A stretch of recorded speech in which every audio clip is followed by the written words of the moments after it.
Good day, everyone. Welcome back to the Doc of Detox show. I'm Dr. Darrell Wolfe, and today's show is Don't Become a Statistic with Ian Clark. Before we begin, I would like to talk about a major breakthrough in nutrition, and specifically a breakthrough in iodine.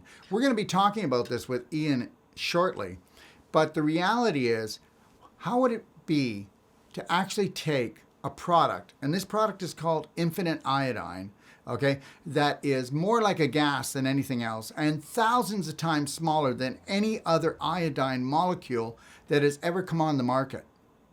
So I'll leave that for now.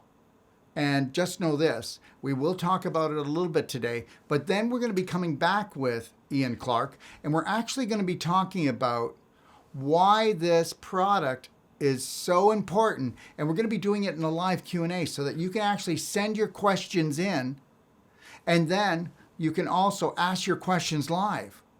So let's begin the show. Ian has traveled the globe uncovering potent remedies and whole foods with powerful natural health benefits. After 5 years of intense research and learning what it takes to support the body's natural ability to heal itself, Ian set out to share that information with others. Good day, Ian. Thanks for joining us. Hey, Darrell, a pleasure to be here. Oh, listen, it's a pleasure to have you, my friend. We've known each other for quite a while, eh? Yeah, well, I met your brother Marcel back in 2006, and you and I ran into each other over the years at different health events. And yeah, it's been a long time. This is, the time to get together and really bring some energy to a lot of people. Yeah, people can say that there's a shift coming. Well, I think we're right in that beginning of that shift, and it's a global shift. It may even be a universal shift for all I know. So, what do you think, Ian? Oh yeah, but the shift is definitely on. I think there's a major shift happening that people are not even aware of. Usually, it's the interpretation of the shift is the fulfillment of it. So as it's beginning, a lot of people don't pick up on what has even happened for a couple of years. In this particular case, it's happening quicker. Like, most farmers, when they sow a seed, it takes 6 months to get the harvest. But the time comes when the reaper catches up with the sower. When you sow a seed, you immediately reap. This is one of those situations because it's very high impact, very fast moving. We've never seen anything like it in our lifetime before, where you have a total global shutdown, but we'll get into more of that in a little bit. Absolutely, my friend. And talking about that, you know what? We may have a global shutdown, but this doesn't mean that you have to shut down. This is not a time for you to shut your mind down. This is a time to open up your mind and to open up your heart to possibilities. This is the time to open up your heart and process every thought that you have through your heart first and foremost. Don't process it through your mind because that's a landmine. And the reality is that we're going to need to change parts of our personality in this major paradigm shift that's happening right now. So let me ask you a question, Ian. Why is it so important to have a discerning mind, especially during these times right now? Well, this is the age where there's so much deception on every hand. Everywhere you look, you're hearing different stories. You're hearing the mainstream news media putting out a continuous flow of things that are scaring people a significant amount. And discernment is the heart of everything, just like you mentioned. Our five senses can deceive us. We're the best self-deceivers out there if we're not careful. And we have to go back and look at actual data that is happening around us from a common sense, very grounded, very calm place. I learned in business over the years that if I made decisions and agreements when I was a bit nervous, they always crashed. If I felt a little bit cautious about things, then I would have to do more due diligence. But if I didn't allow myself to get all the way to the place of calmness, where I could really think and see everything that was going on and take time to make an intelligent decision, and those ones, when I got calm, they worked out really well. So it's the same with your own personal life. You have decisions to make. You've got a lot of things happening all at once, and you can become overwhelmed mentally, emotionally, and physically in a very short period of time. That's where discernment, where your discernment is knowing, hey, if there's a vehicle coming down the road at me and I'm walking across the street, do I have time to get across before it gets here? And it's a 30-mile-an-hour zone or a 50-kilometer-an-hour zone in Canada, and that vehicle's coming at 120 kilometers or 70 miles an hour. If you can't discern when that's going to get to you, you'll probably get hit and run over. So it's just a matter of discernment of what is actually happening, rather than what you're rather than what you're being told that is happening. You see, everybody's waiting for somebody to tell them, what do I do next? Well, you're the one who has to make that decision. And if you allow people to tell you what to do next, and that's what you're relying on, you could easily be deceived into a wrong understanding of what you're about to do or what you should be watching out for. Absolutely. But then, you know, you were talking about the five senses, but the reality is that, yes, your five senses are collecting information all the time, but your five senses are actually working on what you perceive and where your perception goes, where your focus goes, and that is all put together by your beliefs. So if you don't go back and check your beliefs, your thoughts, your images, and see if they're even correct, then everything after that just becomes an incorrect, how can I say, a result. I mean, you know, so the equation is wrong at the end if the way the formula begins. All right, like, yeah, you're mentioning results. Everything drives a result. And if you make a correct decision, the result is a reward for that correct decision. If you make an incorrect decision, the result is a price that you have to pay, which most people can't afford. We've seen that in the health space for all of these years. People don't realize that everything they're doing today is affecting the end of their life coming towards them. You know, if we could live to 120 years with good health and in a good environment, and we don't know that if we do this, this, and this, that we're shortening those days towards us. We don't feel those days here. We feel them out there, and we don't feel them until we meet those days at 75 years old or whatever, when somebody dies a lot sooner than they really should. So it's one of those things where you're learning and you're getting wisdom and you're having understanding and you're really basing your decisions, and your intelligent information is coming in. So you make intelligent decisions. Intelligence is everything. And wisdom comes from knowing where to get intelligence. So you do make that correct decision and you get the result you're looking for. And that's where it comes down to the personal, individual responsibility that I have and that you have, and that everyone watching your show has that responsibility, because they're the ones that pay, or they're the ones that get the reward, right? Nobody's going to pay for you, and nobody's going to get your reward for you. So this is a deeply individual thing, and it's a time for people to go introspective as deep as they can into themselves and just think, how do I become a very intelligent and very wise being at this time particularly? Absolutely. But here lies the problem, I think. You know, the whole thing about herd immunity. And most people get their information from the herd. And Yep. right now, the herd does not have immunity. So if you're getting your information from them, then you're starting off at a very vulnerable, weak point, wouldn't you say? Oh yeah, you're going with the flow and going with the masses.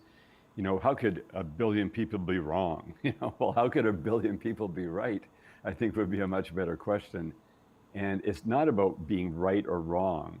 It's about you making intelligent decisions every single time. The more difficult the pathway, the more you have to learn the skills of getting across that bridge or up that incline or down that descent, depending on where you're going. And it is your skill and your ability to fine hone those skills to become more and more ready, being a prepared person. You know, and prepping is a very big deal. Everybody thought, oh, well, the preppers are the extremists. Well, you know, they're kind of running based off of maybe a fear tactic. I don't know. But anything at all that is designed to scare you, to make you think in a certain way that comes from a fear base, is obviously a problem. That should be the biggest red flag in the world as soon as you are running on fear, because then you're nervous. You're making nervous decisions. You're not sure. You have to become grounded and solid with the real data, and do not go with anything that anyone else is going with, because you know you want to help people, but you want to be solid, because you're the one that pays the price. It's like, oh, we're all going to pay it together. No, we're not. No. We want to get rewards. And so, like you said earlier, we have the ability right now to build towards a future of rewards, being wiser and smarter and faster, clearer and clearer. And we have the tools to do this right now. Absolutely. I'd like to just say this to everyone out there. Do you remember the last time that a really good salesman actually talked you into buying something you didn't want? And I believe that that's what's going on today. I believe that we are being sold. And we really need to be buyer beware. And I think it's buyer research, buyer, you know, check your gut feeling out. So, how does a person make an intelligent decision in these times in a timely manner? How do you feel? Well, it all goes back to math, and you have to do clear math. So you're going to use the calculator up here. You're going to have your passion in your heart, your compassion in your passion, your mission and your vision here. And then you're going to go into your gut and your gut feel, because you have to have the very solid gut feel about things, because that's where the deepest stuff goes. So therefore then, you have to go back to solid mathematics. And I give you a couple of examples which are very simple. Everybody can find this out online themselves. There's 7.77 billion people on the earth today. I find that's an interesting number that's being presented.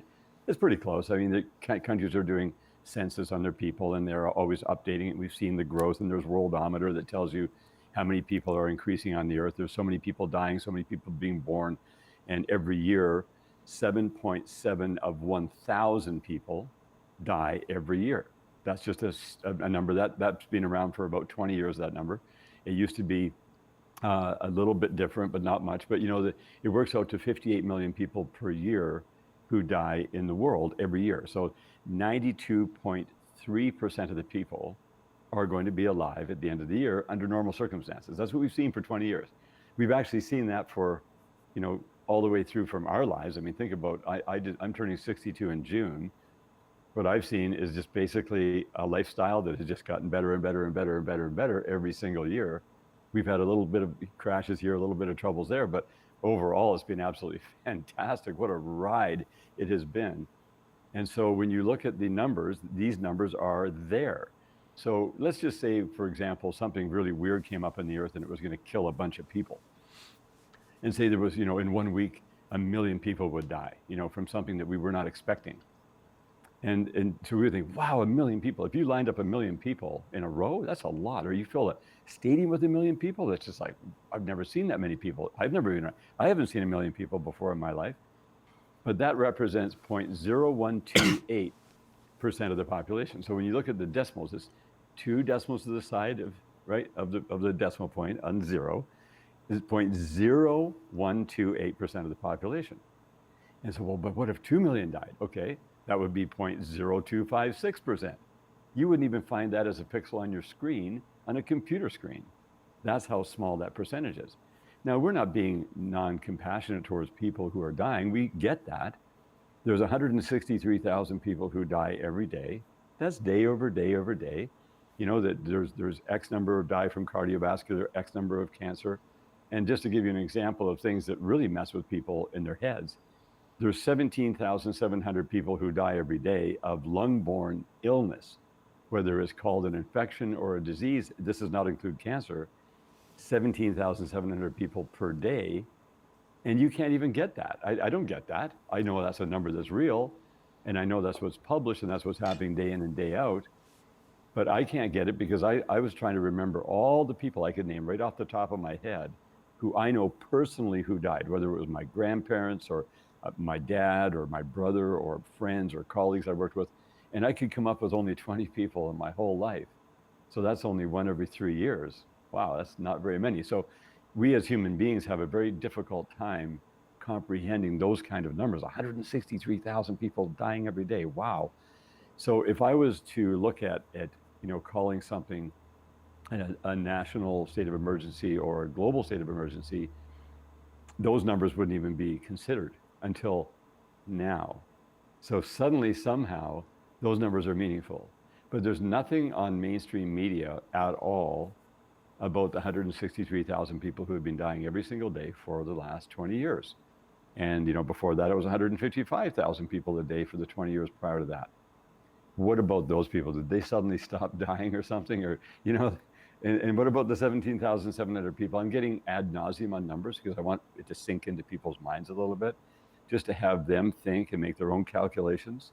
And all these things can be found very clearly online, Worldometer, CDC, wherever you want to go, global statistics. Look at the number of people dying in car accidents. There are 8,300 people dying a day just from accidents, just accidents. That's a lot of people. Well, they're not dying like that now because nobody's moving around. It's like, we used to have safety meetings in the oil patch. You go, nobody moves, nobody gets hurt. It's like, yeah, that's how it is. So much less people are dying right now of normal things that they have been every day. And we're going to start to see a lot more people dying of starvation, which we'll get into that in a little bit. Wow. So that's the whole thing, eh? To have clear perspective. It's like people go, oh, well, just pull back one curtain and we'll find the truth. Well, how many curtains are there? So I'm not trying to make everybody believe that, it's never ending. Well, it can sometimes feel that way. But the reality is we do not go with the facts, okay? We don't go with the facts. And, I just saw about, I don't know, it was a week or so ago, it said that, what's his name? Anderson Cooper and Bill Gates tonight. I didn't watch it. And it said, get the facts. And, there's the thing though. You're saying, do your research and get the facts and understand something. We're not telling you that we're telling the truth either.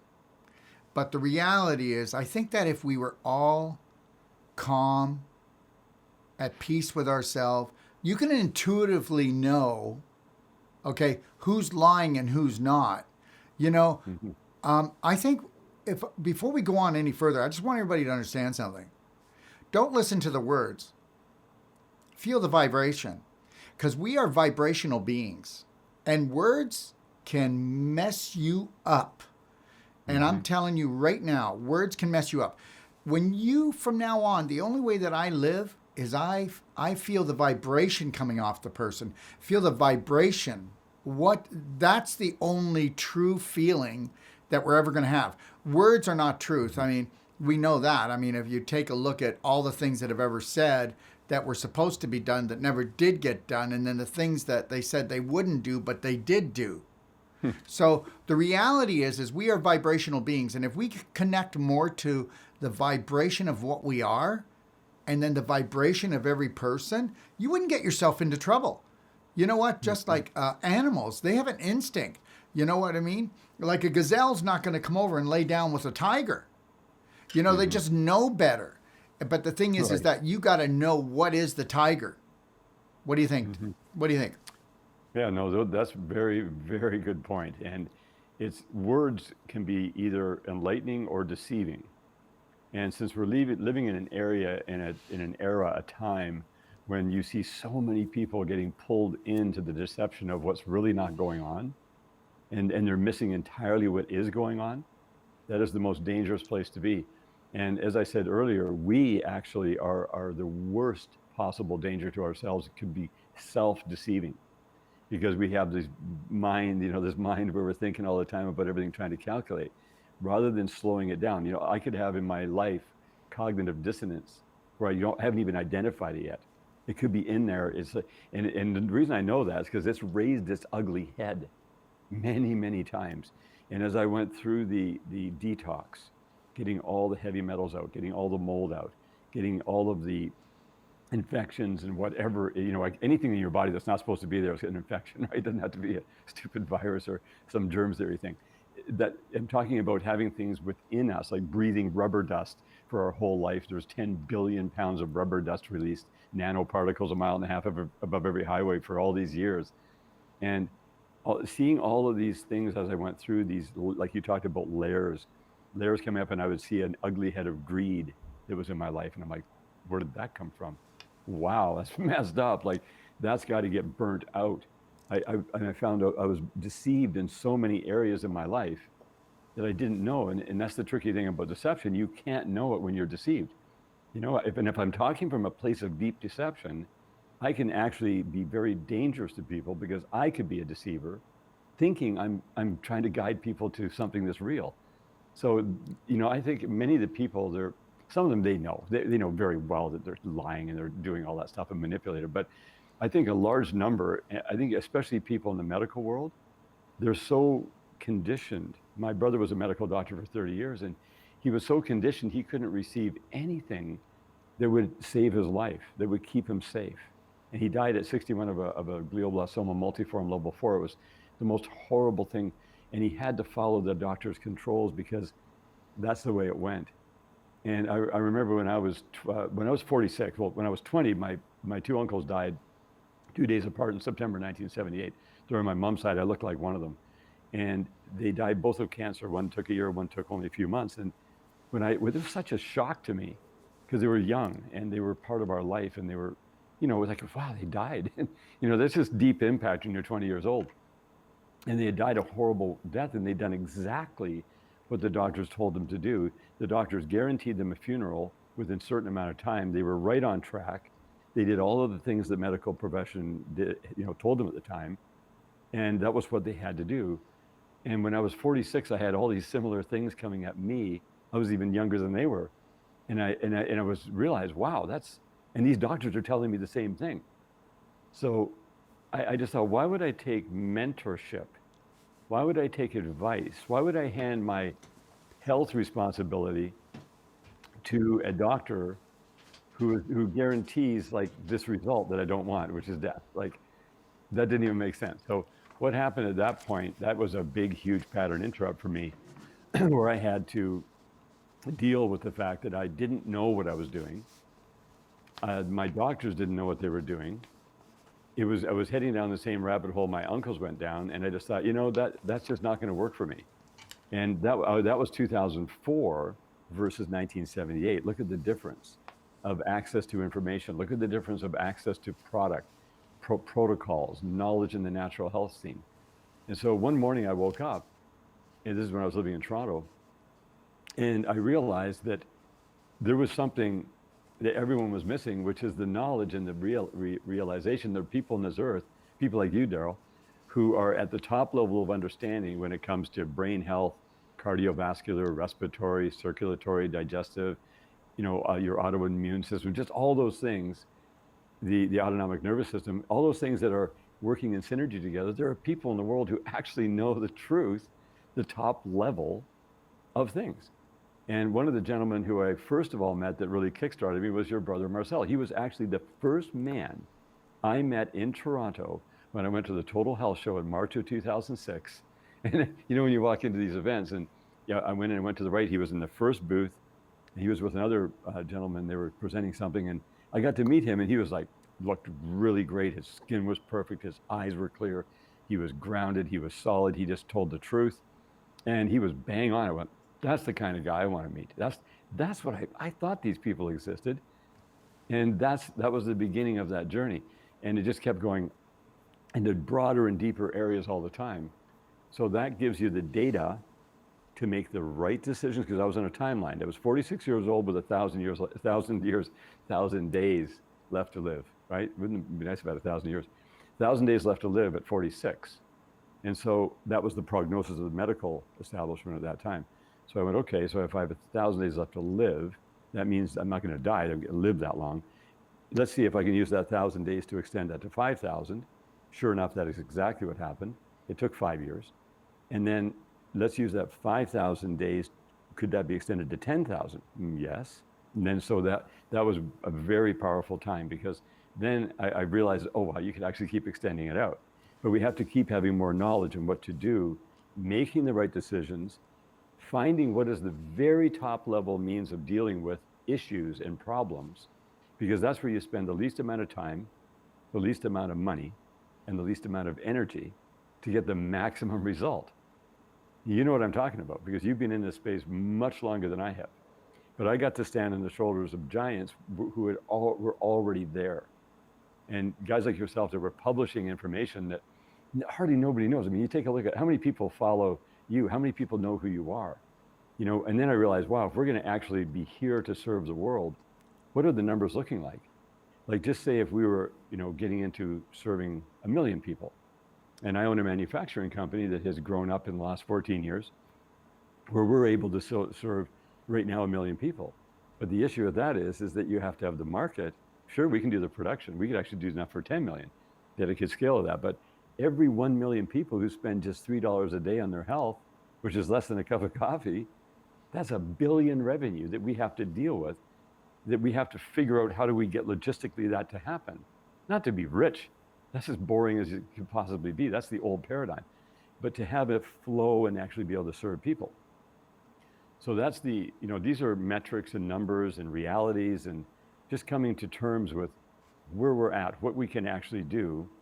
And meanwhile, I got to enjoy that ride all the way through and learn all of these wonderful things that made all the difference.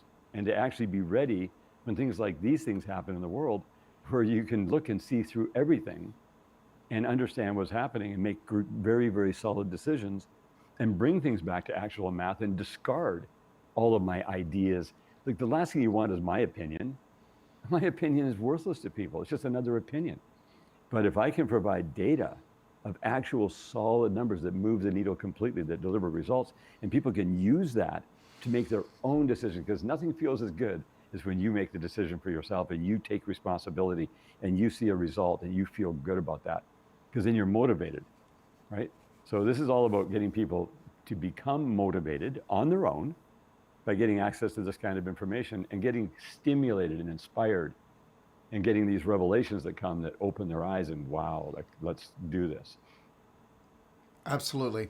And you know what? This is what I want everybody to get out there. And if you could get this, I promise you that it just gets better. To honor yourself means to honor the world, to honor everything as a community, to honor us all as a family. You know, that's the reality. So to honor yourself is to honor everything else. And the other thing I want to say here is that I want everybody to get this. Intuition is not superstition. Intuition is getting back to the real us, the authentic us, and being able to know that, you know, when you smell smoke, there's fire. When you ever walk into a room and you feel uneasy and the hair stands on the back of your neck or something, well, that's the first thing you listen to. And this is why you have to understand something. And I might be going off a little off track here, Ian, just for a second. But the reality is they use fear. And when you're in a fearful situation, intuition is gone. Because when you have any fear at all, that's flight, fright, response. And that means that all your energy is in your arms and legs, which is to protect you, which means it's not in your core. So then you lose your core belief. All right? So it's really important that people get that, and that your intuition is your GPS, and don't throw that out the door. And I want to come back to talking about your brother and how, you know, the doctors said that, you know, this is how long you're going to live. And he followed exactly what the doctors were going to do. Well, if somebody's going to follow me exactly what I'm going to do, whether I'm a medical doctor or a practitioner or I'm a mother or I'm a father, we already know, because we've been there before, that it's going to take that long to get there. I mean, if I told you, okay, here's the map, this time of day, when you travel this time of day, it's going to take you this much time to get to this place. But what happens if you were to take a different turn? Well, then that changes the whole time sequence. And that's what you did. You just decided that you were going to go on your own journey, not someone else's journey. So understand, doctors are not bad people, but doctors are taught it's their way or no highway. Okay. And they know exactly. I mean, come on, you got tens of thousands of people taking the same program that doesn't work, and everybody dies at the same time. If they're this age and they've got this, this, and this, then you're going to die at this time. You know what? You don't need a crystal ball for that. That doesn't make you a genius, being able to tell somebody that they're going to die. What makes you a genius is telling someone that they're going to live. Right. Okay. All right. Yeah. So, what are, in your opinion, the most important areas of focus, not just to survive, Ian, but to thrive? Okay, to thrive. Yeah, well, in order to thrive, you have to live. In order to live, you have to survive. So all of those things are all combined together. Yes, of course they are. You've got to be making decisions now for what's going to affect you 90 days, 6 months, and 2 years down the road. And you want to take the short-term, mid-term, and long-term because of what is happening. This is messed up. And anyone who doesn't think it's messed up is going to have a very huge reality check. So let me explain how messed up it is. Because we're going to go back to numbers again. And people can do this thing. And this doesn't need to mess you up. This is the whole deal, right? So why are we sharing this information today? Because we want people to be able to fly above what is going on. Not if you try to get through this mess, man, it's going to be messed up. So we got to be able to fly above. And that's based upon the actions you're taking now to make sure that you're creating value every day. So what are people doing right now? 75% of the population, whether it's entrepreneurs or employees, they make up 75% of the people who are shut down right now. And they are not doing any production at all. They're not creating any value. They're all getting really frustrated. They're 60 days in right now, and they're very frustrated. So if you look at the GDP of any country, pick any country you want and do GDP. Well, the one that affects us the most is the United States and Canada. So Canada is 10 times smaller than the United States. So let's just take the US. The GDP for the United States in the last 12 months, before all this garbage happened, is $21.44 trillion. That's the real number. That's the GDP. That's a measurable piece of data. If you take 75% times 21.44 trillion and you divide it up by 365 days, now you know how much downtime is costing per day. You get that? 21.44 trillion times 75% divided by 365 is $44 billion per day. So $44 billion per day is what is being lost because people are not producing. If you don't produce value, you can't get paid. You know, if somebody's giving you a free lunch because you didn't, well, if you don't work, you don't eat. There's all these different principles that are universal. There are laws of the world, the laws of the universe, the laws of God. So those every day that goes by is escalating, going like this, because it's actually causing a constriction. And I'll explain that in a second when we talk about oil and food. But they are causing this major catastrophic buildup that is going to be felt very, very soon. It's not totally felt yet. It's like, you know, there's a frog everyone knows about the frog in the water, and the water gets warm, and then the water is comfortable, and then the water gets hot. And then when they realize, hold it, this thing's going to cook me, too late because their legs are already cooked and they can't jump out, and then it just boils. So this is the situation that we're in if we don't know what's coming, and we're not going to be able to fly above it. We don't want to be in the water at all. When the train crashes, you don't want to be on the train. Okay, now, that equates to $2.5 trillion of loss so far since March 1st. March 1st till now, 2.5 trillion is lost. In Canada, it's only 4.4 billion a day, but that's a major number in Canada also. So people are like, yeah, you know, I want to get back to work. But hold it. Who on earth had the authority to tell you or me or anyone that we're non-essential? Now, you happen to be an essential business. I happen to be an essential business. That's cool. But what if we weren't? That's just not true. How can you say someone's not essential? Like, think about it. The bum on the street is essential. The guy, the homeless guy who, I don't know what he went through, or that homeless woman, I don't know what they went through. I can't read their mind. All I know is that they're at the stoplight, they're looking for money, and I want to give them some money. I don't care if they're going to spend it on drugs or they're a scammer, you know, that they're out there making a living and driving a Jaguar home on the other block. That's not my problem. They're a part of society. As soon as I give any money to them, that's their problem, right? It's their thing. They got to take responsibility for. So they make a big part of society, even those people. So if they are essential to a lifestyle, and every single person is essential, the restaurant is very essential because that forms a lifestyle in a culture. Look at how much the culture in North America developed over the last 60 years. It's mind-boggling. The entertainment, the luxuries, the amazing clothing, the quality of products, the quality of cars. Look what happened with cars, the quality of flight, vacations, all of these things that have been built up in our culture. Every one of those people is super essential. And yet someone stands up and goes, because we're worried, because we're scared, you're not essential. And everybody, you know what the people did, Darrell? They said, I'm not essential. I'm going home. I've been told I'm not essential. I'm not essential. I'm going home. It's like the doctor telling you, you have stage 4 cancer. And then you go, I have stage 4 cancer. Oh, you have to do this and that. And then they say, I have to do this and that. So whatever you say, whatever you agree to, becomes your reality. And it's not true. So the biggest laws in this entire universe, the laws of God, the laws of men, the laws of the universe, the laws of reality, are being broken at the highest levels. And people feel that in their minds and in their hearts, in their subconscious. You and I feel it in our conscious because we know that these things are very, very incorrect of what's being put upon the people. But people who believe those things and accept those things, that becomes the reality. It's just like my brother, accepted. I've got a glioblastoma, multiform level 4. It's in my left upper hemisphere. What do I have to do next? I have to take steroids. I have to have an operation where they're going to dig that out. I have to have radiation for 6 weeks. I have to do all these things. I have no choice. This is what I have to do. Because that is the paradigm that's where all of the beliefs are. So what our belief, and the reason he got that crazy thing is because he wasn't taking the precautions to make sure that that didn't happen, which was actually very easy to prevent, but I'm not going to get into that here.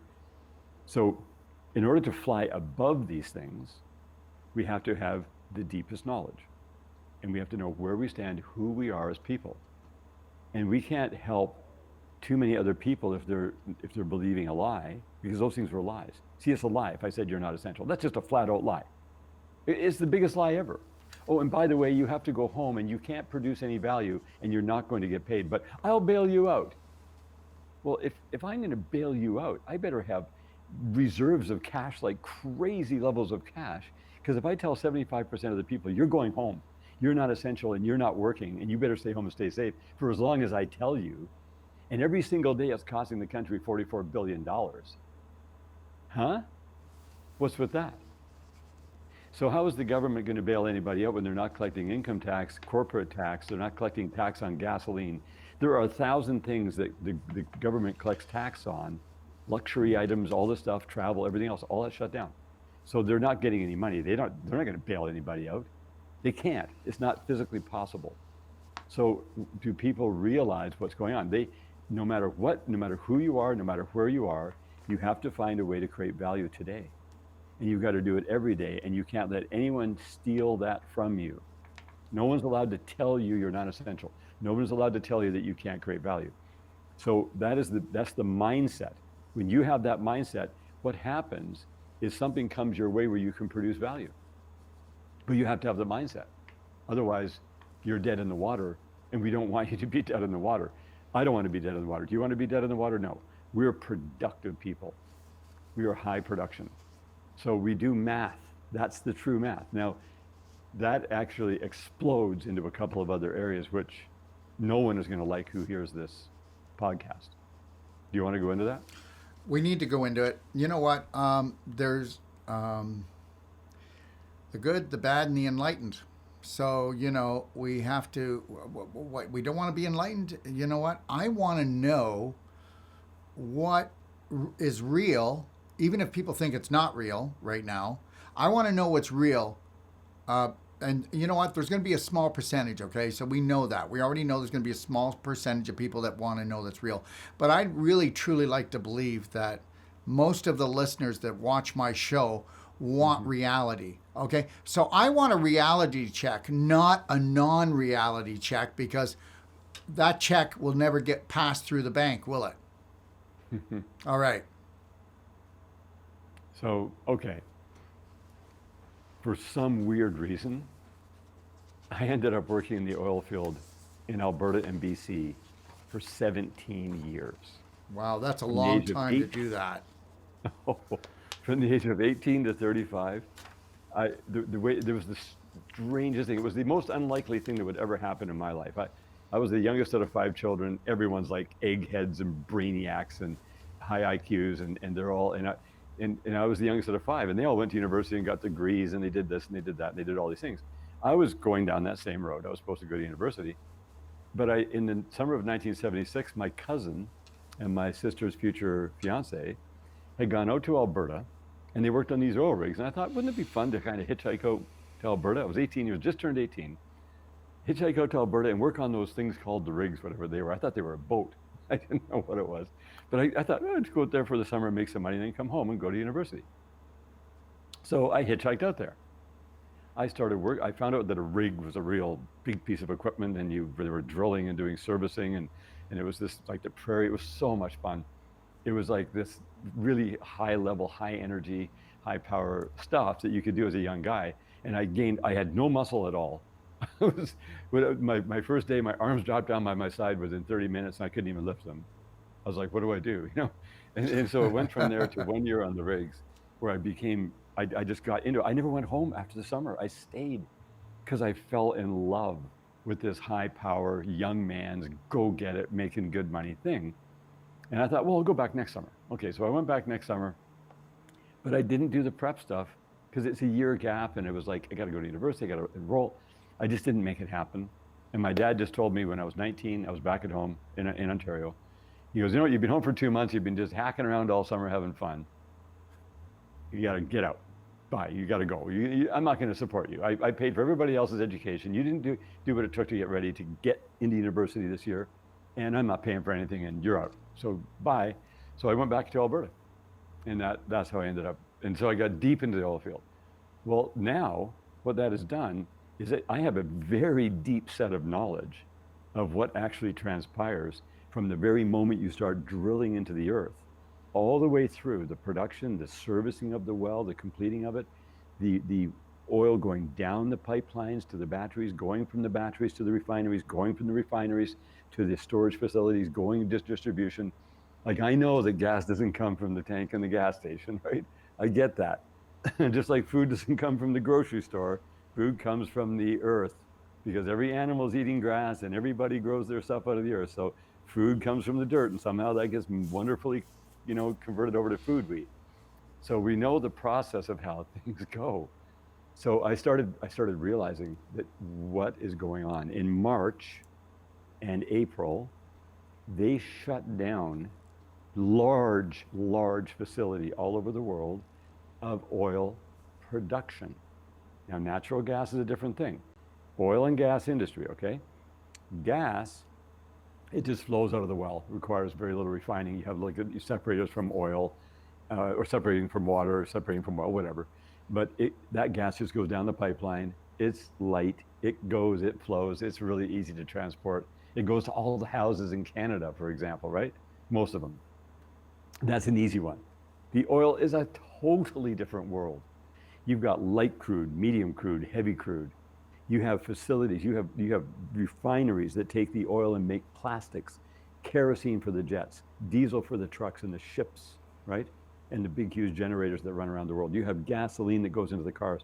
So this is a very intense environment, super sophisticated, and you cannot shut those things down. You cannot go and close an oil well and then just open it up again. This is not how it works. Every single thing since the 40s, when they started doing oil wells on a large basis, it really started to kick in Canada. I'm talking Canada now, okay? That oil has been flowing 24/7, 365, right up until March of this year.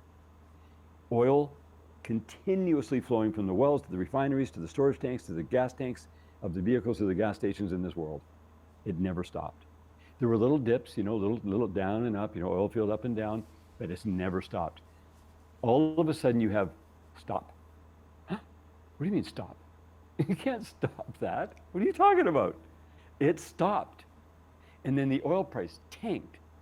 But that's false. That's a false number. And then like OPEC cut back, and yeah, no kidding.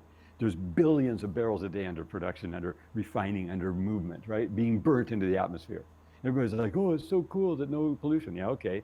Yeah, except for the fact that we got a little bit of an issue coming up, and here's what it is. When you do that and everything tanks, guess what happens?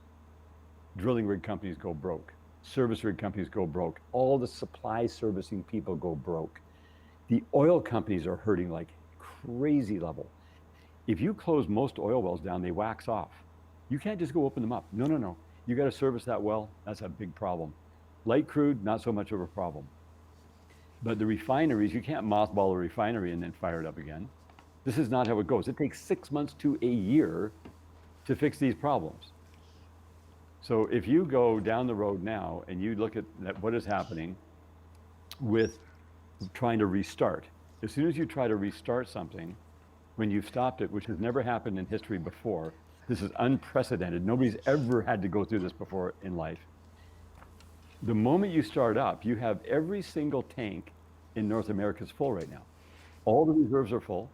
There's lots of kerosene, lots of diesel, lots of gasoline. It's out there. It's not being hardly used at all. 75% of the trucks aren't running. The airlines are not running. How much do they burn in a day? The cars are 75% down. So what you have is a situation where there's no demand. The demand is like right off. So when you don't produce, you can't suddenly fill those tanks again. As soon as you want to start up the economy, and believe me, the people who run this world know this only very too well. The moment you start up again, everything is going to go and then run out. And there's going to be like a very big gap, 3 months, 6 months, a year, where in different parts of the world, a very big gap. What are you going to do to get deliveries from Amazon without vehicles with fuel in them? You know who's going to get the fuel first? Military. They have the first dibs on it, 100%. They got the guns, they're the military. The next dibs, government. The next dibs, logistics industry. Next is the people in their cars. So what's with that? Because this is actual mathematical certainty. This is not my opinion. I saw how it goes. Oil wells, batteries, pipeline, refineries, gas stations. And they're stopped. Wow. How messed up is that? So how are they going to fix that? You can't just fix that. Every single day that you're down creates another week. And everybody's like, yeah, it's just another day. No, it's another week, please. And it's going on an exponential curve. Now, if you can't get fuel for deliveries, how are you going to get the food to the grocery stores? Has anybody been going online and typing in YouTube food shortages, food dumping? And then they've seen the videos where they're dumping billions of dollars worth of food in the US and Mexico right now? What's with that? It's billions of dollars. It's not millions, it's not thousands. And why are they dumping that? Because there's a logistics problem. You have food terminals that handle for grocery stores. You have food terminals that handle for everything else. Those food terminals that handle for everything else got shut off in March. It was like, stop. That's it, just you heard stop. You can't stop. You know how much planning there is involved to try to get more grocery stores open? Because 50 to 70% of the food consumed transferred away from the grocery stores and away from the house eating. And people ate out at fast food and everywhere else. You still got some fast foods, doing takeouts, but their volume is way down because you're now in single line. You get the grocery stores in Canada, I don't know what it's like in the States right now, but in Canada, they're only open like 12 to 14 hours a day instead of 24 hours or 16 hours. And you got people standing 6 feet apart waiting in line to get in, and they're only allowing 25 people in the store at a time. Well, that's never happened before. And now they're starting to put things on shelves like limit of 2 for that. Well, why are they saying limit of 2? Why? What's with that? I know, I get the toilet paper stupidity. You can't eat toilet paper, and you can wipe your butt however you want. But anyway, the point is that we have a very, very powerful buildup of this tidal wave that people have to be aware of now, not then. If you find out then, you're done. You're going to be like everybody else. You're just standing there going, what happened? I've never seen food run out in my life. I've never seen fuel run out. Have you ever seen fuel run out? You've never seen it. We've heard about little pockets where there was no gas in the gas station for 4 or 5 days, And what's going to happen to the price? When you have supply and demand problem and everybody wanting something, what happens to the price? Was it $1 a liter or $10 a liter? 100? I don't know. What is it? $100 a gallon? I don't know. How much is it? Oh, but the people ran out of money. So they ran out of money. Everything escalates in price. Everything becomes under high demand and low supply. Like, that's what's happening. Actually, that's what's happening right now. It's not going to happen. It's happened. Hello? The entire food chain logistic channel is 70% down right now.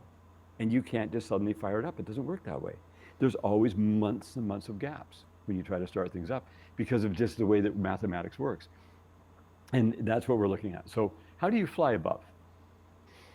You become a radical prepper? It's too late for that because those people have already done all that stuff. No, you just calmly take assessment of your current situation, look out there and see what you can do before it hits. Think about it. You make your own decisions. You know how much resources you have. The new currency is going to become food and fuel. That's the truth. That's the new currency.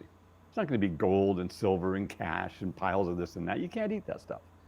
Of course, there's value in gold and silver and all those things. You maybe buy properties with that stuff. But I'm talking about, we talked about thriving, Darrell, right? So in order to thrive, you have to live. In order to live, you have to survive. And so the hardcore realities are that we have to take action. And the thing is this, if you go out and buy a significant amount of food that will last you for a year, that you're guaranteed to have food for a year, you can't lose because you're gonna have food for a year that you're just gonna eat anyway. This is shelf-stable stuff. It's all shelf-stable. You're not gonna go out and buy stuff like, fill your house with garbage. You're gonna fill your house with good concentrated proteins and fats and, some carbs and some things you can make food with at home. It's gonna be everybody eating at home for the next however long, right? Years. And that's how it's gonna go. So you have to be able to get that and just have that for yourself. And if you want to be able to drive around, you're going to have to be able to do something with that, and you have to think about that. It's not going to be Tesla cars driving on batteries. All of these plants that are producing electricity. We've got the power plant in Niagara Falls for Ontario. You can just take stock, do an assessment, do some inventory, calm down, stay calm, use intelligence. You got God-given intelligence to think for yourself, and to plan, and to prepare. Don't run on fear, because if you go, oh no, I'm gonna panic now, because how many weeks do we have? I don't know how many weeks we have, and I have a crystal ball. I'm not an economist. I'm not into economics. I'm an analyst for statistics, because I was in the health space for the last 14 years, like you, Darrell, and the numbers, right? We do the numbers. These are the things that are the biggest rocks. These are the places where we can help people from a natural standpoint, and this is how much it's gonna cost them to budget for that. And here's what you do, protocol, best save time, money, and energy, and get the biggest results. So I think right now, how do people, they got to calculate, how much do I need on a daily basis? How big is my family? How old am I? How many people am I responsible for? Who's going to get affected? Who has the least amount of knowledge about these things or able to even comprehend them? And how do I help them? So family is everything right now. Oh, there's so much everything, because your family coming together as a unit and having meetings and talking about how do we support each other? What are the needs? You're a parent, you're a grandparent, I'm a parent and a grandparent. I've got all these things, and the younger the people, the less wisdom they have, the less knowledge they have, the less ability to see what's happening there is. So I know I'm going on and on here, but it's something that's of a crucial importance. You're not going on and on. Just, we need to understand this is not fear mongering. We need people to understand that that supplement check is not the only thing going on here that you're going to be getting from the government. What aren't you going to be getting? Well, you're not going to be getting the support that you dreamed of. And somebody needs to know that the lights aren't just going to turn back on. All right, Ian? So Keep going, please. Yeah, so I think, just taking stock, that's the biggest thing. And when you do, you feel good. You talked about the autonomic nervous system before. That is such a big deal, to manage your stress. And how do you do that? One of the ways you can do it, you mentioned that the blood goes to your peripherals. This is something I learned in Los Angeles that I think everyone needs to hear on this. Everyone in the world needs to hear this one. The blood goes to your thighs, because your blood vessels in your thighs expand about 15% when you're in sympathetic stress, right? Which is a good thing. Sympathetic stress is wonderful. That's how we get stuff done, and something happens, we get action, right? And then your biceps expand as well, but the biggest robbers are your thighs. Now, people have so much happening all at once, they can get locked into sympathetic stress. We've seen this over and over again. You do the autonomic nervous test with the heart rate variable monitor or the litmus paper and the lime juice, and you can see that people get locked into sympathetic stress. They lay down to go to sleep at night, and their blood vessels in their thighs are still expanded. And how are they going to digest their food? How are they going to think clear? Like you said, running from the tiger, you're not thinking about anything but that. So unlocking yourself. There's a guy named Dr. Steitler down in Los Angeles, and he did tons of different tests on all kinds of things, from massage to acupuncture to herbal stuff, to trying to get people out of sympathetic stress who are locked in. And the longer you're locked in, the more tense you become. The more tense you become, the more that you get locked in. And it's a vicious cycle. So in the end, he just realized, hold it, if the blood vessels in the thighs are expanded 15%, what if I took somebody on a chair in the seated position and just laid the chair back on the ground? Their thighs would be vertical, their knees would be bent so the bottom of their legs is horizontal, that's no problem. their gut and their brain is going to be below those blood vessels that are robbing them of the blood. The blood's going to go into the gut and into the head. And he did tests. He did tests on hundreds of people. You can look it up, Dr. Steitler. And he found out that in 14 days, if you did that around the same time of day, just 30 minutes, you could retrain your brain that it's okay, that everything's going back to parasympathetic. Because the blood's in your gut and your brain, whether it likes it or not, because of the gravitational force of that blood moving in, and it completely released everyone. He was like 14 days, that's how long it took. He couldn't miss a day. He had to do 14 days. And then they were so in a much better place. And some of the women, particularly women, who are under so much stress and they have so many things that they take care of, besides just being the nurturing one in the family, having the children, the moms are just amazing. Women's hormones are changing every day. They are the ones who got the biggest results. You know, guys can operate on stress and get testosterone, but even men have to do this because you don't want to be in sympathetic stress all the time. So he just saw like a total personality shift. So if I'm in sympathetic stress locked in because I've had too many things coming at me for too long and I get stressed, I'm revved up to a butter bread line. Well, if you come and give me more stress, I'm like, great, I'm not going to be able to handle that. But if I'm down here in parasympathetic, you come and give me some stress, I go, take care of the stress, back down again. We want to continuously have that dance between the two autonomic nervous systems to be centered and grounded. So I did that when I heard about this like 12 years ago. I've been telling everybody for free ever since. And everyone who actually did this got a major result because their whole life just shifted because now they're in that place of parasympathetic most of the time. They come in, they get out. And wow, what a change. Just one free mechanical thing that you can do at home with no cost. You can even do it in your bed. Now don't do it longer than 30 minutes because your body really doesn't like sleeping with your legs like that. But it will knock you out. It will knock you out because what it does is it forces parasympathetic and then you're just gone. So he called it the Tahiti Pose. He said, pretend like you're on a jet to Tahiti going for a 2-week vacation. You don't have your mobile phone. You don't have your computer. Nobody's going to bug you for 2 weeks. You're going to be on the beach chilling.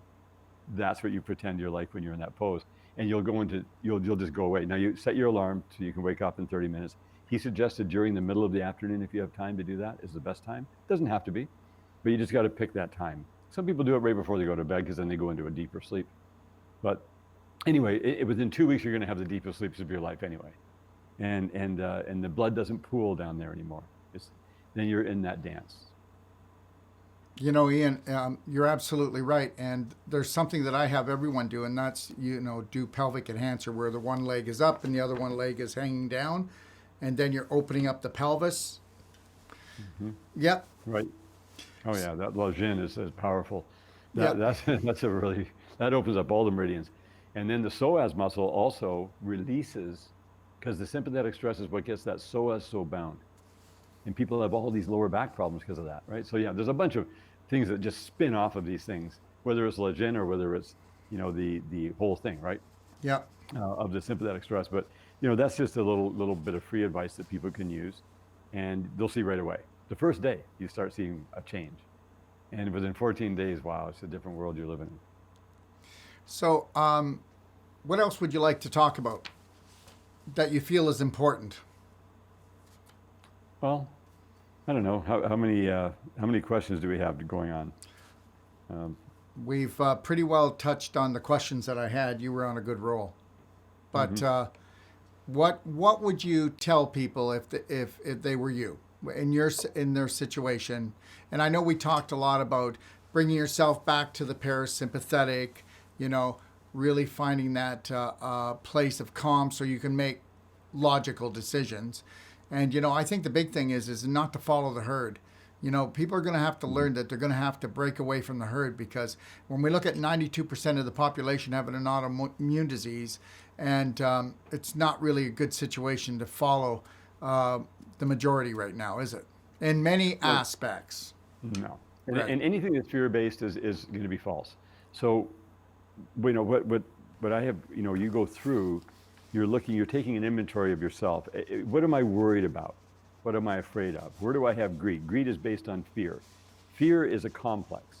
So the only thing to fear is fear itself. Fear is not going to help you. Now, I'm not talking about, intelligent fear. Like, when I was down in Costa Rica on an eco tour 10 years ago, we went up in the mountains and we were climbing in this area, and we were told by the guide that there's a chasm over there that goes thousands of feet down. And if you fall down there, and it's a very slippery slope over there, that if you fall down there, there's no helicopters, there's no means of traversing down to get you. You'll just be down there permanently and you're never coming out. So there's that kind of healthy fear that I'm not going to go near that place. I'm going to stand over here and look at it and go, wow, that's really intense. And I'm going to stay over here in a safe zone. So being collected in your thinking, reconnect with family. The most important thing right now, forget about all the family disputes and the arguments and the people you don't talk to in your family anymore. Think about family, because family have deeper ties. Blood does run thicker than water. It is a very big deal. And then look at the family as a unit and pool resources. Pool your resources for each other. Some have less than more. That's okay. Pool them. Bring it together and think, how do we use our current resources to build up a reserve, to be able to get, like, what is it like? Where do I live? Do I live in the southern states? Do I live in northern Canada? Depending on where you are, you've got to take action. You've got to be proactive. You don't base on fear, you base on reality, based on calculating, based on your current resources. What can you do to make sure that you are keeping yourself in a safe place, keep your family in a safe place? How much are you going to have to protect yourself? Are there people who are going to completely lose their mind? Yes. If they can't eat, they just lose their mind. I don't blame them for that. I just have to protect me and my family from that as much as we possibly can, so that we don't put ourselves in a place of vulnerability. I don't want to think I'm safe when I'm not. That's the greatest danger of all. We want to know where the safe places are and how to get us into that safe place. And we also want to continue to be very functional. I hope for the best and plan for things that I'm calculating. But we always hope for the best. We're still producing, we're still, out to help people have a much higher quality life, have a much longer life. That's not going to change anytime ever, So, but keeping your mission, you're mission driven. Know what your mission is. Know what your gifts are. Go introspective. Look inside yourself and see, where can I bring the maximum value? Where can I use my time the best? Every second counts right now. Use the time when you have the time. When all of the problems hit the fan, that's where the time is not available at that point. So, it's just now time. Be strategic and be thoughtful. And don't get excited. Don't be fearful. Don't panic. And this is not about getting you all. So if you find yourself getting wound up listening right now to this show, don't. That's not what it's about. It's not about that. Because we had enough of that, didn't we? Haven't we been wound up enough for the last 6 weeks? So let's not get wound up. Let's just go and say, okay, what is logical? What would be logic? And how can I bring my whole family together? Okay? Because guess what? When everybody comes together, imagination is going to create answers. Everybody's got an imagination, and everybody has an image of what they'd like to see. Imagination, image. What would you like to see in the next few weeks, in the next few months, and in the next year? And how would you like it to go? And then maybe even re-listen to this show. And then take some figures down, some real facts, and then check those facts to see if Ian was right. And then if Ian was right, then maybe you might just want to say, hey, let's check the cupboards, because maybe craft dinner's not going to be enough. Maybe, let's see about getting a structured water unit that we can structure any water to protect ourselves. Let's see what we can do without going, we don't have to become extremists, but in the reality of things, why wouldn't we want to feel comfortable within our minds? Right. And proteins and fats, that kind of thing. You want to think about proteins and fats. Staying calm is the most important thing of all, because in anything at all, no matter what the circumstances are, your calmness is your solitude and your steadiness. And having the family come together, and it's not to rile people up, but it's you always want to have a certain sense of urgency with anything, because that's always healthy to be like that. So you can use your sympathetic stress when it kicks in. Get excited, not anxiety. Exactly. Okay. Anxious is a red flag. Panic is the biggest red flag. And they used pandemic. In other words, panic, please. Panic. Because epidemic goes to this level and then you panic. No, that's a rejection. We reject that. We are very solid with where we stand. If you look at the numbers of 0.0128% being a million people, you'd have the chance of winning the lottery 4 times in your life before you'd ever get sick and die from that, at that number. Oh, but it might get bigger. Oh, but it's not. You know, the curve is flattening. Okay, whatever. All of the noise that's out there. So, you know, quell the noise. Just create your own, like you said, vibration, your frequency. Get your resonance up above the lowbrow, low vibe resonances that are out there. That's how you fly above. You bring your frequency up with good quality foods, mineralizing your body, making sure you're continuously detoxing. All the most important things right now is to detox, keep your head on straight, get those heavy metals out, get the mold out. We'll talk about that further, of all the wonderful things that are coming on right now, where people will be able to do that more efficiently than ever. And if there's anybody out there talking about that, you're the foremost authority in that space. And now you're getting higher and higher and higher, because the higher you get, the higher you become. The more you learn, the faster you can learn, the more you can do. Because we talked about the downward spirals of the vortex getting sucked into that. How about the upward spirals of where you have a higher level of understanding and a greater amount of energy and a greater amount of joy? Because, you know, I remember this one guy told me, he said, there's 2 words. There's the word terrific and the word terrible. They're actually really similar words. He said, you can, every day you wake up in the morning, it can either be a terrific day for you, no matter what the circumstances are, or it can be a terrible day. You're going to make that decision for yourself. No one's going to decide that for you. And if you say, this is a terrible day, it will be. And if you say, this is actually a terrific day, I am so thankful we're alive in this age. I'm so thankful to be alive in this earth when we're seeing these massive things happening. This is an adventure. This is the ultimate adventure, where we get to experience things that nobody has ever experienced in history. We're seeing every school closed, every church closed. What happened to the church leaders? Isn't that interesting? Let's just take North America. North America is largely Christian. You know, that's what most of the churches are. So you take the Christian faith and you say, okay, well, that's based on the Bible. And if you go into every courtroom in North America, there's a Bible in that courtroom, isn't there? Isn't that interesting? And if you go to the Queen of England, they use the Bible, the King James Version, and everywhere. That's the law. That's like the governing law. In there, it talks about you have to work to eat, and you have to be, you know, considerate and you know, conscious about everyone around you. You're always here to be a benefit. You're not here to be a detriment. You shouldn't be trying to rip your neighbor off. You shouldn't be trying to steal his stuff. You should be trying to be thankful and like excited for your neighbor when he does well, and have that rub off on you, and everybody does well together. That's you know, that's just simple lifestyle stuff. So when the lawmakers and the law enforcers take that book and go totally contrary to it and say, by the way, you're not allowed to worship on Sunday morning anymore because that honors the resurrection. You're not allowed to have any congregation at all because we are not going to let that because of scare tactic over here. and if you actually do that, when we tell you not to, we're going to hand a $10 million fine to you every time. But the problem with that is that if like a rabbi or a priest or a pastor of a church were to be handed that fine, he'd go, okay, I accept the fine. I'm going to turn it over and write not guilty on the back, and I'm going to show up in your courtroom, and I'm going to go before Your Honor the judge, and I'm going to pick up that Bible that's in the courtroom, and I'm going to open up and say where it says to fear God more than men, where it says that the law of God is to meet every Sunday on Sunday morning, or Saturday if they're a Jewish faith for Sabbath, or whatever day they pick, or in their scripture. It could be any religion really, but we're just using Christian for an example. And they could stand in a courtroom with the actual book that they're told to swear on or affirm from, and it's right in there. How are they going to enforce a fine on something that's the law of God, that's above the law of men?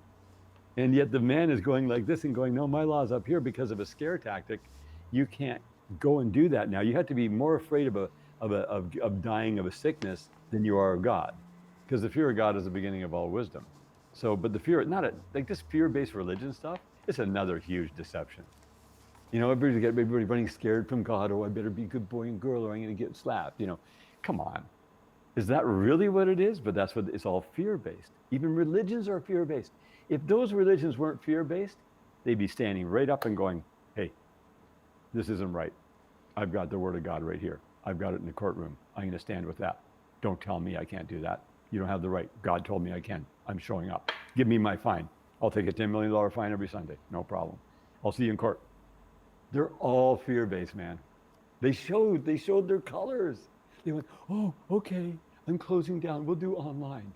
Is that right? It says, don't forsake the assembling of yourselves together, as the manner of some is, and so much the more as you see the day approaching. Right? Wow, what happened to that Bible verse out of Hebrews 10? Guess it went away. So the evidence is all around us everywhere. Everyone's fear-based. Wowee. That's messed up. No, that doesn't work, right? This is where it goes now deeper into the synapse, deeper into the spiritual world. What's really behind the scenes? You know, it says we don't wrestle with flesh and blood, but against principalities and powers and the rulers of the darkness of this world, spiritual wickedness in high places. That's interesting. Yeah, It says put on the whole armor, right? So, you know, like this is like Christian 101. This is not like some pie in the sky thing. This is just the basics. They can't take us down unless they take our spirit down. You know, and that's it. If we don't understand that you know, if we don't feed our spirit, our physical body is not going to be here at all. Mm-hmm. Right. So fear is out. Be strong and very courageous. That's you have to be strong and very courageous. I do. I'm just going to tell you, and then, oh, you don't have any tools to work with. We're here to provide tools for people, but they have to use them. We're here to provide intelligence, data, so they can make good decisions, because we love our tribe. We love people. We're actually one of the few people who actually love people. And you've gone all these years always making sure you're providing the top level stuff. You didn't go and chase after all the trending stuff that everybody wanted $100 million in some stupid supplement that trended on Dr. Oz, and I can make it with this bottle and put a label on it and convince everybody to buy it with my massive media buying. You didn't do that. I didn't do that, because we love people. And I love to get something of high quality at a great price and know that I got a value, not a perceived value, but a received value. If I'm going to get a protocol from someone, I don't want to waste my time because they come up with some harebrained idea of how to fix something. I want the solid data. You do this, this, and this, and that delivers that. And that's, you know, I've been watching you from the background for a long time. And when I first met Marcel, he showed me you had the biggest, I think in the whole world at that time, you had the biggest database of natural healing modalities and abilities to do stuff. And I'm like, how did he do that? He goes, I don't know. He's just like this really gifted guy. And he says, I'm not like my brother, but I really helped my brother. And, you know, and because Marcel was in Toronto with this small little business, and you were this big business. And I was like, wow, that's cool. But you both were together and completely aligned in your visions, right? And you had a big business to run, and then you sold it, and then you started this other thing. So I've been watching all that. It's actually been very cool. And it's, and you're, you know, I think we're just getting started right now. And there's a mission ahead, a big one. And we can help a lot of people with the knowledge and the raw materials. It's like renovating your house. And how do you keep your house in good shape? You always got to keep it renovating, right? You got the beautiful home, and then it starts to deteriorate after 20 years. Well, you need good raw materials. You get good workers. You got to get the enzymes. You got to get all that stuff, right, to get your body. The most important is the house we live in. Absolutely. So this is where it gets fun. But let's have some fun with this all. And there's no time for depression, no time for anxiety. That's out. That's not going to serve any of us. And when we're solid with our understanding, we get strong. Absolutely. And you know, when you were saying that I actually sold my business, I basically let it go, because you got to know when to let go too. I let my business go because I was changing and my business wasn't changing. And the only way that I had to let go of the Wolfe Clinic. You know, at that time, I was in the top, I know I was in the top 100,000 of all the websites in the world. And the reality is I had to let the whole thing go, Ian, because it wasn't me anymore. And I said, I have to transform. And, you know, we need to do that. If we don't have transformation, then we have inflammation, degeneration, the whole thing, mutation. So we have to know when we got to let things go, everybody, and really get in there and dig deep and find that real authentic self. Ian, before we close down here, I'd like to talk about what we're going to be bringing out here in a few weeks, the infinite iodine. And I want everybody to understand something. The only reason why I'm telling you this is because I don't bring products on quickly, and Ian, you made a really good point that I have never jumped ship. I do not jump ship. I don't jump ship to this year. It's this is the fad, nutritional product or detox. The same thing that I'm doing right now, I was doing 25 years ago, Ian. It hasn't changed. You know what? Because the body hasn't changed. The philosophy hasn't changed. But Right. just like everything else, everything out in the market today, it's new and improved. And guess what? It's very real. It's very rare that we actually find something new and it improves upon something that already is. And I want you to talk about the product that I'm bringing out, Infinite Iodine. And I just want you to let people know because, because you're behind it with me. Okay? Sure. Yeah, so it's a really interesting transition from what I've learned is there's only two levels in life. There's top level and everything else underneath. I mean, you think about it, right? Because once you tap into the top level of anything, that's the only place you're going to go. And so when it came to iodine, I had a limited understanding of iodine. I started learning about it a little bit back around 2010. I'd heard about Autonomic and nascent iodine, which is basically the same thing. I even bought some equipment at the time for a gentleman down in the States who was making it, and we were going to promote it. And then he accidentally spilled some on himself in the lab, washed it off right away, and had a terrible reaction from that. And I was like, okay, and that actually kiboshed that whole thing. I thought, well, looks like it's dangerous. And it was. The way it was being made, the concentration in, very dangerous. And it just messed everything up. So I stopped that. And then as time went on, then we had like the Fukushima thing, and we're like, oh, well, iodine could protect the thyroid. And then you hear about the Hashimoto's and the hypothyroid and the hyperthyroid, and you hear all these things, and you hear, well, I think iodine might have an importance somewhere.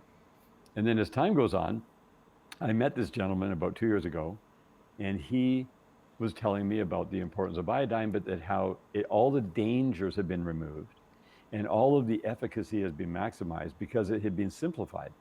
And so I was looking at that and going, oh, well, this actually looks kind of cool, right? It's like usually when something comes around the third time, that was the third time, I was paying attention. But the problem then was I didn't have the bandwidth. We didn't have our GMP certification. We didn't have control of the building that we're in now. We didn't have the space. And I wanted to work with him, but I wasn't ready. And he really wasn't ready either. We just weren't ready. So as time goes on, it kind of drifted away from me a little bit. And I got so busy with everything else in 2018 and 2019 that it was sort of not on my radar. And then my son, Alexander, who is my youngest son, and he's 24, he has been buying art from Robert Bateman and these different artists in a little art gallery that he met through the Winter Fair in Toronto a few years ago. And he's invested thousands of dollars in artwork, and it's his little hobby, right? He doesn't have a lot of money, but he likes to buy that kind of stuff.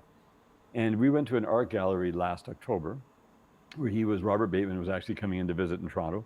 And I never got to really spend the time and visit with him. So we went in, and there was a gentleman in there selling art who was excited when he talked to, it wasn't Robert, but another gentleman who asked Alex, what do you do for work? And he said, well, I'm part owner of a business with my family.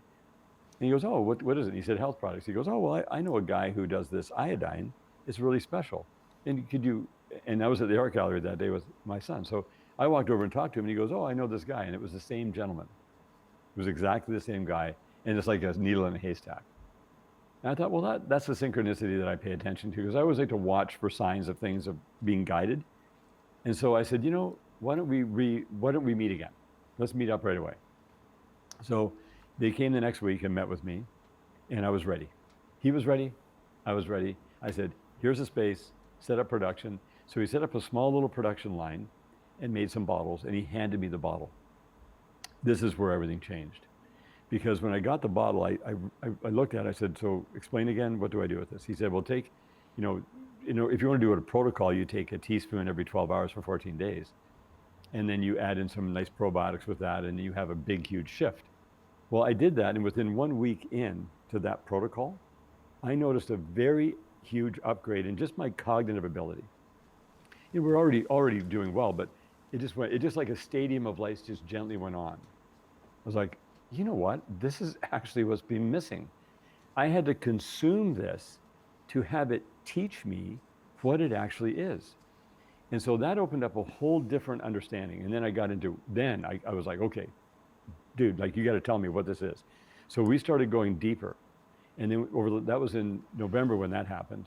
So then November, December, January, February, March, during that time, did a whole bunch more realizations about what iodine actually does as a base and all the different types that are out there in the market and all the dangers of them.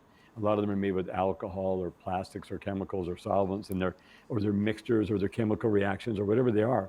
And the molecules are not the right size or the right form and they're not delivered in a safe mechanism. You could actually kill yourself with iodine if you took too much, there's no reason to do that. And this bottle, you could drink the whole bottle and 7 bottles after it and not be harmed. And yet it had this huge effect on my whole human operating system from head to toe. Then I found out that it does things that we're not going to talk about right here. I mean, this is something that I don't want to get into it because I don't want to make any claims. But all I can tell you is there's not a single one of your human operating systems that is not significantly optimized from making sure you have a tiny amount of this super tiny molecule called a Dalton molecule of pure iodine going in your body with no solvents, chemicals, toxins, alcohols, nothing. How small is that? How small is that? Can you tell people?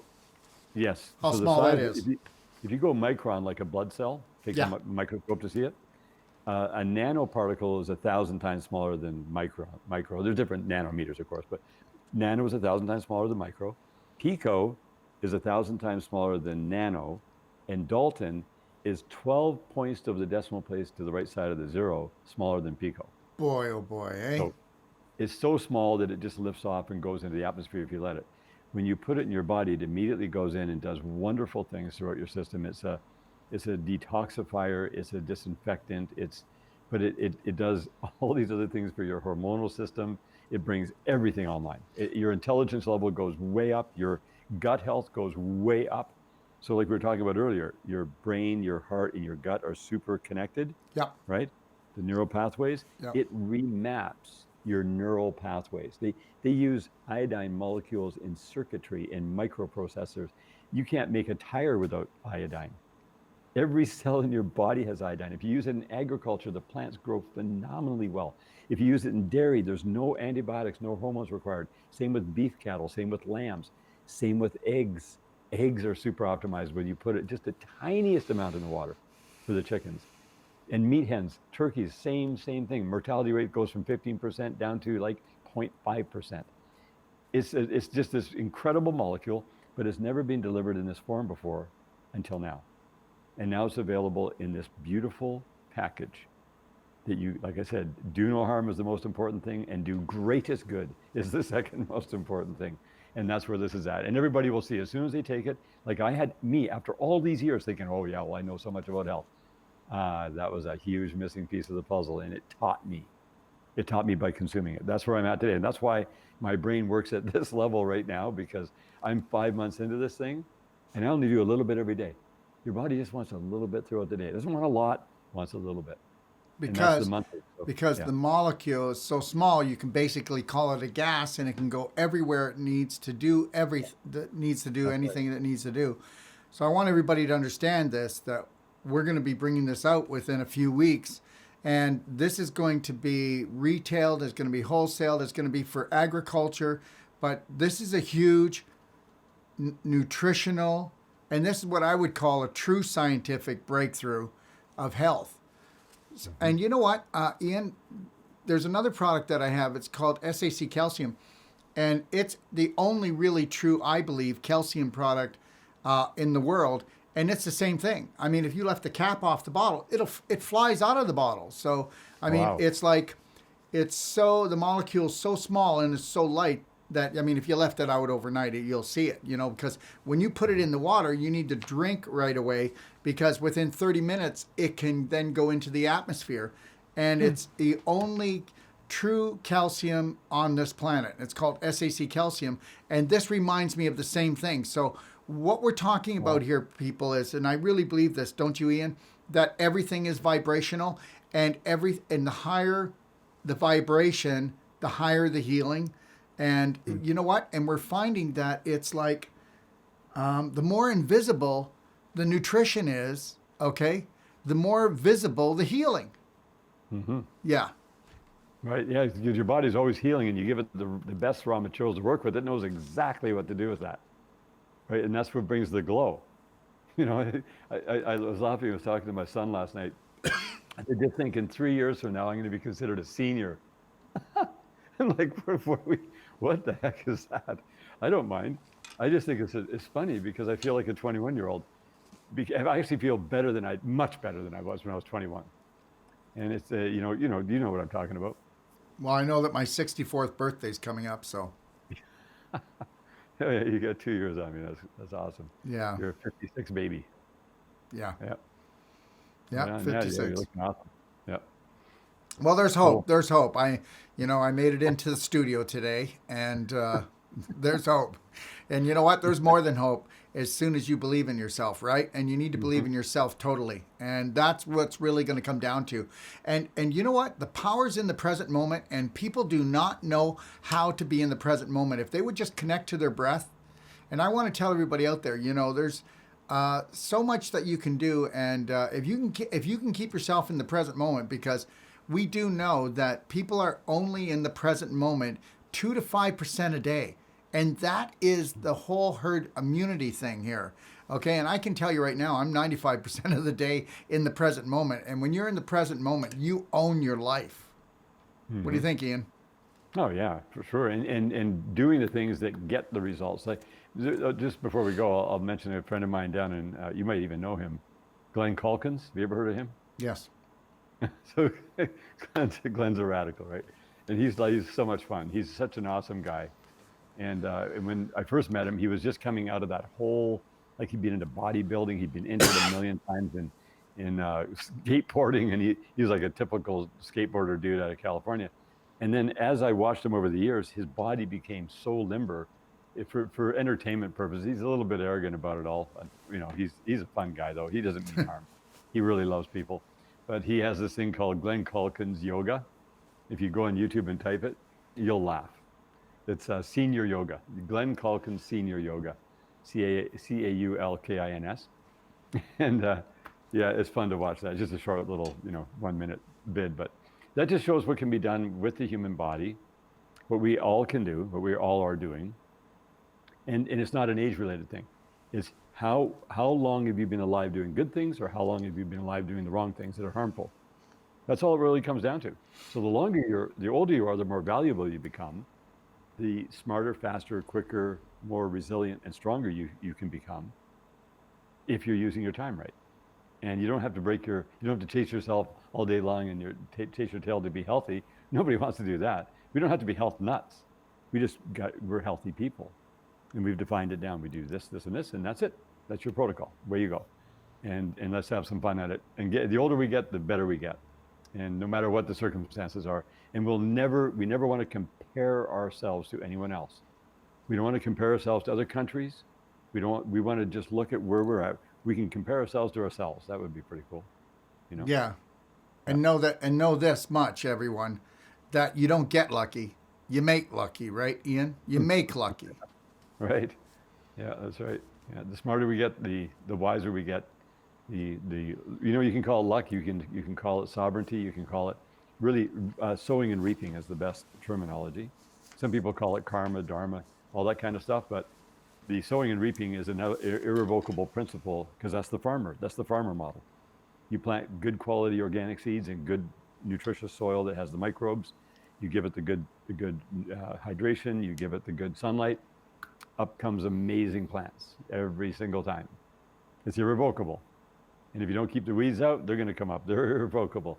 There's all those things. It's the irrevocable law of sowing and reaping. And I had to learn that the hard way, because when I was 46 years old, I was reaping a harvest that was so horrific and ugly of all the things I didn't even know I'd been sowing for, because I was just doing what everybody else did. I was just a regular overweight, unhealthy white guy like all of my colleagues. Why was it happening to me? Why me? Feeling sorry for me, blaming everybody else, until I realized, hold it, I'm blaming everybody. I'm blaming the medical, I'm blaming the food system, I'm blaming my family, I'm blaming everyone, even blaming me. It's like that's stupid.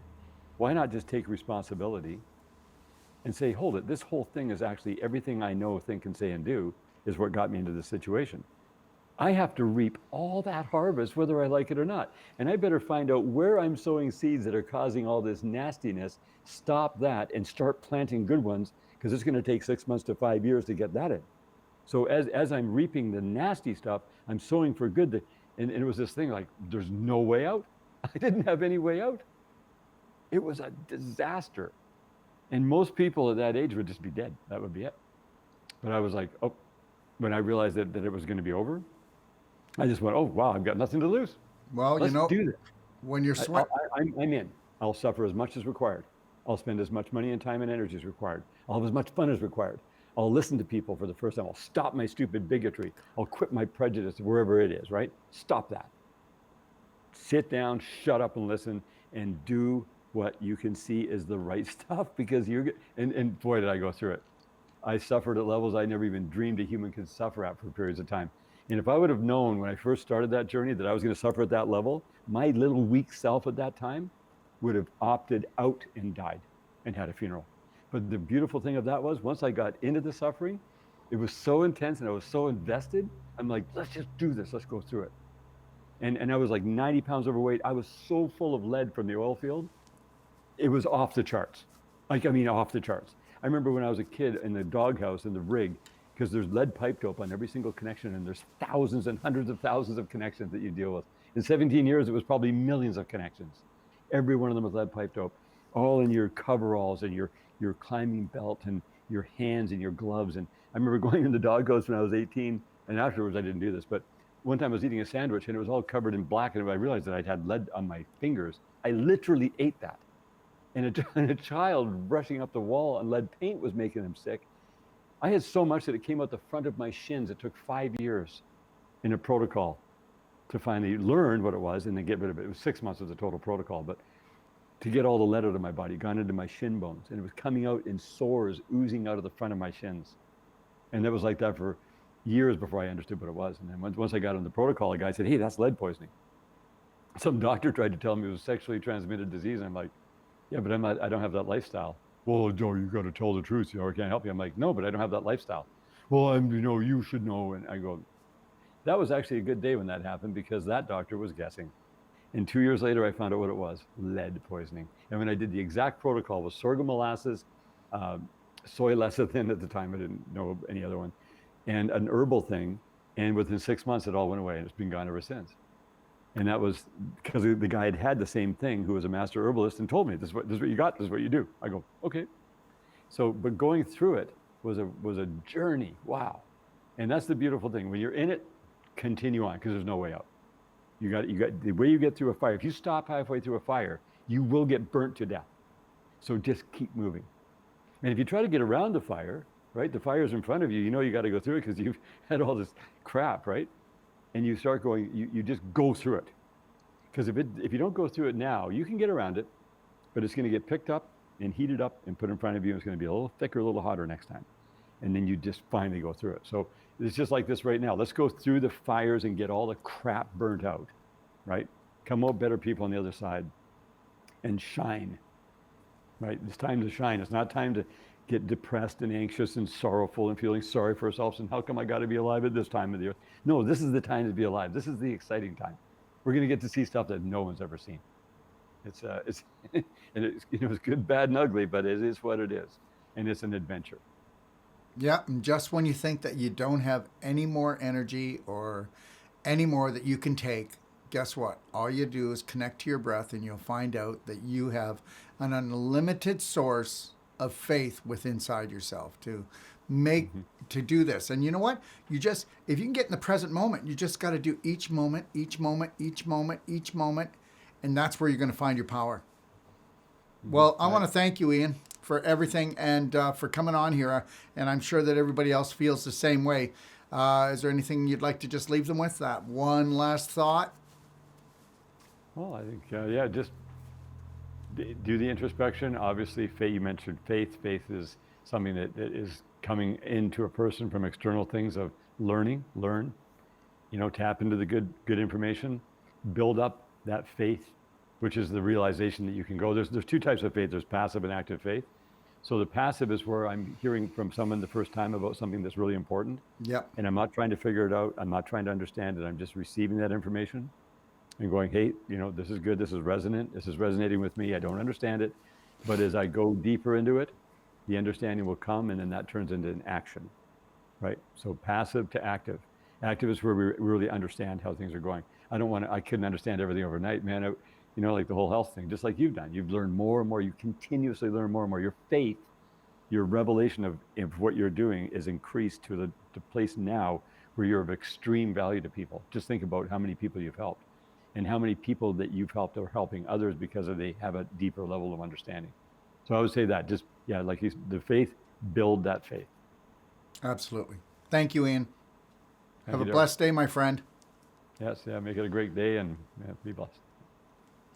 So everybody, that was Ian Clark, and Ian Clark is going to be back with us. He's actually going to come back with us when we bring you the Infinite Iodine story. And we're going to be talking about a lot of other health things when we do that show, but we are going to do that show, and then we're going to follow it up with a Q&A on iodine and why Infinite Iodine is so infinitely beyond anything else that you've ever done before. Now, I'd like to talk about a couple other things before I move on, and that's this. So Friday, we did an email. We did an email out to everyone in our that was in our email list. We also put on Instagram and Facebook where you can click on the link and you can get your advanced water fasting challenge guide. So remember something, we're going to do on May the 15th a 6-day advanced water fast. And you can do 1 day, half a day, or you can go even further in 6 days. But we're putting a guide together for you right now as I speak. I mean, it's already been put together, but I want you to go through it. Okay, so you've got all weekend to go through that, and you've got Monday, and then come Tuesday at 10 a.m. Pacific Standard Time, I'm going to take 2 hours. I'm going to walk through the guide. I'm going to answer every question. You can call in. You'll be able to call in. You'll be able to send your question on Facebook and on YouTube. It's going to be live on both of those. Or you can send it in on Intercom, and we're going to answer those questions. And you can also put your questions down if you're already going through your fasting guide or if you have any questions for me on Tuesday, okay? So I really hope you enjoyed this show, but just know this, that on Monday, I'm still going to be doing my regular Q&A from 3 p.m., okay, until 4:30. That's Pacific Standard Time. So the regular questions will be there, but I'm going to try to leave all the fasting questions for Tuesday, okay, for that Q&A, okay? Tuesday coming up, all right? So I want to thank everybody for joining me today. And just know this, okay? It's taking personal action. And it's okay to start taking some energy and funneling that into yourself and then showing your family that with faith and massive personal action and coming together as a community, first and foremost, family, and then strategizing things. You know what? I think we always need to do that. If nothing else, this should have taught us that we cannot splinter off. Family's really important, and it's always going to be really important. So just know that, okay? So think about where you can unite, all right? And if you want to get my 7 empowering steps, just send an email to quickstart@docofdetox.com. And I just want to thank you for joining me on the show today. And you know what? Feel free to send in questions about shows you'd like to see or things you'd like to see on the show that I'm not doing that maybe you would like to have, okay? Because this is your show and it's all about you. And never forget, okay? Never forget this. 3, 2, 1, you got this. God bless. If you're looking for life-saving and life-changing information, well, you've come to the right place. Don't forget to click and subscribe. Stay connected.